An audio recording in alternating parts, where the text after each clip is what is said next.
Herkese merhaba. Bugün piyasalardaki o büyük çalkantının ardında yatan ve çoğu kişinin gözden kaçırdığı asıl hikayeye, manşetlerin çok daha derinine dalıyoruz. Gelin Shanaka, Anselm Pereira'nın bu çarpıcı sözüyle başlayalım. Japonya küresel para matbaasını kapattı ve kimse fark etmedi. Bu cümle, inanın bana, bugün anlatacaklarımızın tam merkezinde. Peki ta Japonya'da yaşanan bir gelişme sizin cebinizi, ev kredinizi, hatta tüm küresel ekonomiyi nasıl olur da bu kadar etkileyebilir? Cevap gerçekten de şaşırtıcı olabilir, o yüzden hadi gelin birlikte bakalım. Şimdi ilk olarak işin semptomlarına, yani hepimizin gördüğü o kaotik manzaraya bir bakalım. Televizyonu açıyorsunuz, resesyon. İnternete giriyorsunuz, enflasyon. Her yerde inanılmaz bir piyasa dalgalanması var, değil mi? İşte tablo bu. Küresel piyasalar bir aşağı bir yukarı resmen ne yapacağını şaşırmış durumda. Yatırımcıların risk iştahı neredeyse sıfır, herkesin gözü kulağı Amerika Merkez Bankası'nın faiz kararlarında. Büyük endeksler Dow Jones, S&P 500 hepsi ciddi dalgalanmalar içinde. Ve bu durum sadece Amerika ile sınırlı değil. Avrupa'dan Asya'ya kadar her yerde aynı stresi görüyoruz. Kısacası tam bir belirsizlik hakim. Peki bütün bu kaosun sebebi ne diye sorsak, alacağımız ilk cevap muhtemelen belli. Tabii ki ticaret savaşları. Yani dünyanın en büyük iki ekonomik gücünün bitmek bilmeyen mücadelesi. Bakın, 2025'teki şu tırmanışa bir göz atalım. Şubat'ta Beyaz Saray yeni vergileri duyuruyor, Nisan'da Çin anında misilleme yapıyor. Mayıs'a geldiğimizde analizler, eyvah bu işin sonu resesyon demeye başlıyor.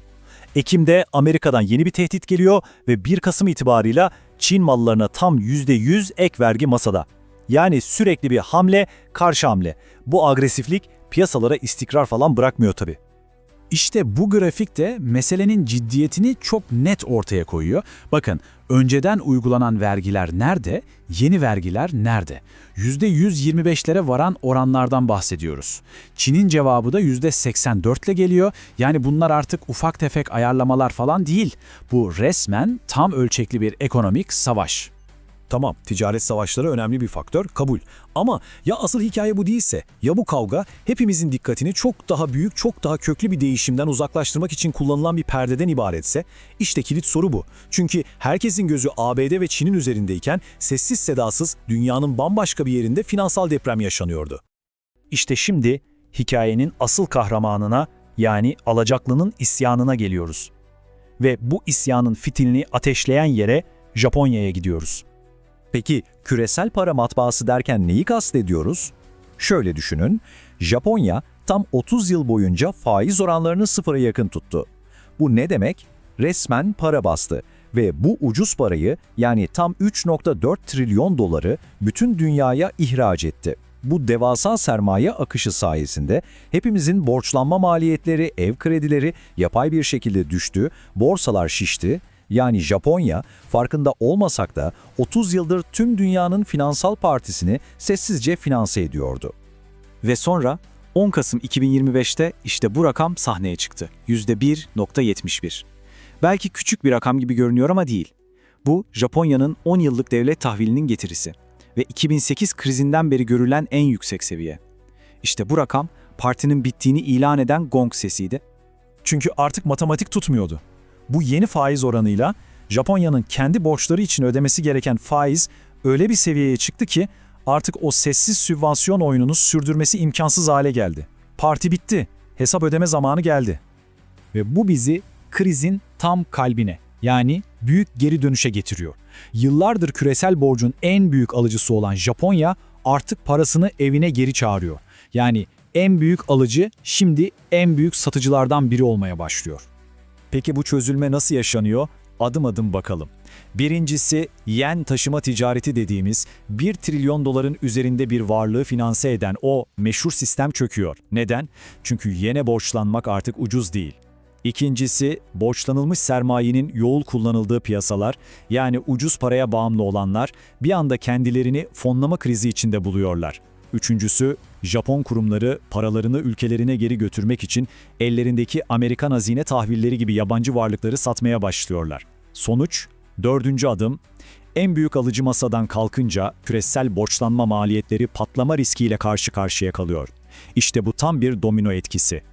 İşte bu grafikte de Japonya'nın yurt dışındaki varlıklarının büyüklüğünü görüyorsunuz. 3 trilyon doların üzerinde bir paradan bahsediyoruz. Bunun 1,1 trilyon doları Amerikan hazinelerinde. Geri kalanı Avrupa borçları, kurumsal krediler, gelişmekte olan piyasalar. İşte bütün bu devasa sermaye son 30 yıldır ilk defa yönünü tersine çevirip evine dönüyor. Peki bundan sonra ne olacak? Bu yol ayrımında küresel ekonomiyi bekleyen 3 temel senaryo var. Gelin bunlara bir bakalım. Önümüzdeki 3 olası gelecek bu şekilde. Birincisi %50 ihtimalle düzenli yeniden fiyatlandırma. Yani faizler yavaş yavaş artar, varlık fiyatları biraz düşer ama sistem bir şekilde ayakta kalır. İkincisi %20 ihtimalle Japonya'nın başarısı. Japonya ekonomisi coşar, daha da fazla parayı kendine çeker. Bu Japonya için harika olur ama dünyanın geri kalanı için büyük bir şok anlamına gelir. Üçüncü ve en tehlikeli senaryo ise %15 ihtimalle borç tuzağının tetiklenmesi. Küresel bir panik dalgasıyla faizler fırlar, Japonya geri adım atmak zorunda kalır ve bu durum merkez bankalarına olan tüm güveni yerle bir eder. Gördüğünüz gibi bu yolların her biri son 30 yıldır bildiğimiz dünyadan çok farklı. Ve bu durum aslında kapitalizmin kendi iç dinamiklerinin kaçınılmaz bir sonuç olarak nasıl kriz ürettiğini de bize gösteriyor. Sonuç olarak kendimize sormamız gereken soru şu: bu 3 yoldan hangisine doğru ilerliyoruz? Ve daha da önemlisi, dünya 30 yıllık ucuz para devrinin sonuna gerçekten hazır mı? İşte bu soruların cevapları önümüzdeki 10 yılın ekonomik manzarasını tamamen şekillendirecek.